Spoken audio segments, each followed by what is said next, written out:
Assalamualaikum warahmatullahi wabarakatuh. Wassalatu wassalamu ala asrafi anbiya wal mursalin Sayyidina wa maulana Muhammadin wa ala alihi wa sahbihi ajmain, amma ba'du. Om Swastiastu, salam kebajikan, salam Pancasila, salam sejahtera untuk kita semua. Yang saya hormati Bapak Ibu Dewan Juri yang adil dan bijaksana, yang terhormat para peserta lomba pidato nasional, dan yang saya banggakan para masyarakat yang bijaksana juga beragama. Pertama-tama marilah kita panjatkan puji dan puja syukur kehadirat Tuhan Yang Maha Esa karena telah memberikan kita karunia-Nya sehingga kita bisa melaksanakan kegiatan sehari-hari, mendapatkan energi untuk menjunjung tinggi toleransi. Yang kedua, tak lupa kita sampaikan salawat serta salam kepada baginda Nabi Muhammad SAW yang telah membawa kita dari zaman yang keji, tidak kenal moderasi, menuju zaman yang terang benderang layaknya cahaya. Hadirin yang berbahagia, kita semua mengetahui Indonesia adalah negara kepulauan dengan beribu perbedaan. Suku, ras, dan bahasa, juga agama adalah perbedaan yang ada. Namun sayang, banyak konflik pro dan kontra yang terjadi karena kayanya negeri kita ini. Lantas apa yang harus kita lakukan? Bapak Kiai Haji Said Iqbal Sarits selaku Ketua Umum Nahdlatul Ulama pernah berkata bahwa toleransi adalah fondasi utama dalam membangun suatu kedamaian, keadilan di tengah masyarakat yang majemuk.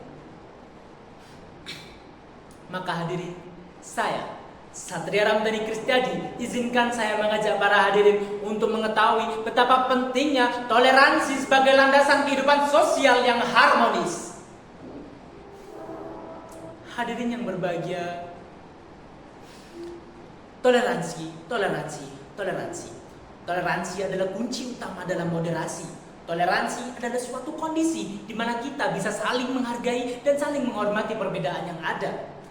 Moderasi adalah cara pandang, sikap, praktik beragama dalam kehidupan bersama melalui mengawajantahkan esensial agama melalui prinsip adil, berimbang, dan juga taat akan konstitusi sesuai kesepakatan berbangsa.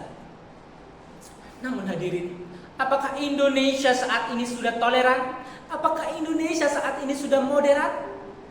Mari kita lihat pada data Indeks Kerukunan Umat Beragama oleh Kementerian Agama pada tahun 2023 menunjukkan masih ada 23,9% manusia di Indonesia yang tidak setuju dengan adanya toleransi, kerukunan, dan juga kerjasama antar umat beragama. Sungguh memilukan. Dan hal itu melatar belakangi peristiwa yang terjadi di Indonesia, layaknya peristiwa Kanjuruhan di Malang yang menewaskan ratusan orang.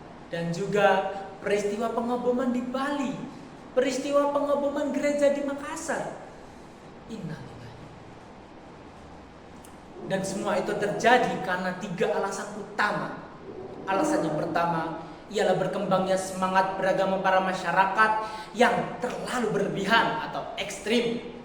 Dan yang kedua, ini banyaknya klaim subjektif atas pemaksaan penafsiran agama dan juga pemanfaatan ekonomi serta politik yang memicu konflik. Dan yang ketiga, yakni berkembangnya cara semangat masyarakat dalam beragama namun tidak selaras dengan kecintaannya pada NKRI. Semua alasan tersebut cukup relevan dengan apa yang kita pandang sekarang. Benar begitu hadirin? Lantas apa yang harus kita lakukan? Terdapat solusi-solusi yang ada pastinya. Yang pertama, di pendidikan toleransi. Kita harus menekankan bahwasanya seluruh agama di Indonesia mengajarkan kebaikan dan seluruh agama memiliki satu tujuan, yakni menjadi kompas moral baik para manusia. Yang kedua, ketidakadilan. Kita harus menumpas ketidakadilan dan harus membuat hukum di Indonesia menjadi adil, tidak pandang bulu. Yang ketiga, media sosial. Suatu media akan dilihat oleh berjuta orang, namun masih banyak orang yang saling menjatuhkan. Dan kita sebagai masyarakat yang baik harus memberikan media yang baik pula, layaknya media toleransi dan menunjukkan betapa indahnya keberagaman Indonesia. Yang keempat, yakini pemerintah sebagai fasilitator. Pemerintah harus mendukung kegiatan beragama yang ada di Indonesia selama itu baik dan juga memastikan tidak ada peraturan yang diskriminatif serta tidak mendukung keberagaman yang ada di Indonesia. Dan seluruh solusi yang ada dapat didukung oleh surat Al-Kafirun ayat 6. Lakum dinukum waliyadin. Untukmu agamaku dan untukku agamaku. Di mana ayat tersebut menjelaskan tentang kerukunan umat beragama yang ada banyak macam keyakinan. Sesungguhnya hadirin, apabila kita dapat mengamalkan keyakinan kita dengan baik dan benar, kita dapat mengetahui bahwasanya toleransi sebagai keadilan dan toleransi sebagai landasan sosial yang harmonis adalah benar adanya. Hadirin, demi Indonesia yang lebih baik dan sesuai dengan Bhinneka Tunggal Ika, berbeda-beda tetapi tetap satu jua, sesuai dengan sila ketiga Persatuan Indonesia, maka mari kita tegaskan, mari kita tekankan, mari kita panjatkan diri kita untuk menjadi bangsa yang bertoleransi tinggi demi masa depan negeri ini. Ikan kembung, ikan pari, junjung tinggi toleransi. Sekian dari apa yang saya sampaikan. Mohon maaf bila ada kata-kata yang salah. Wabillahi taufik wal hidayah. Wassalamualaikum wabarakatuh.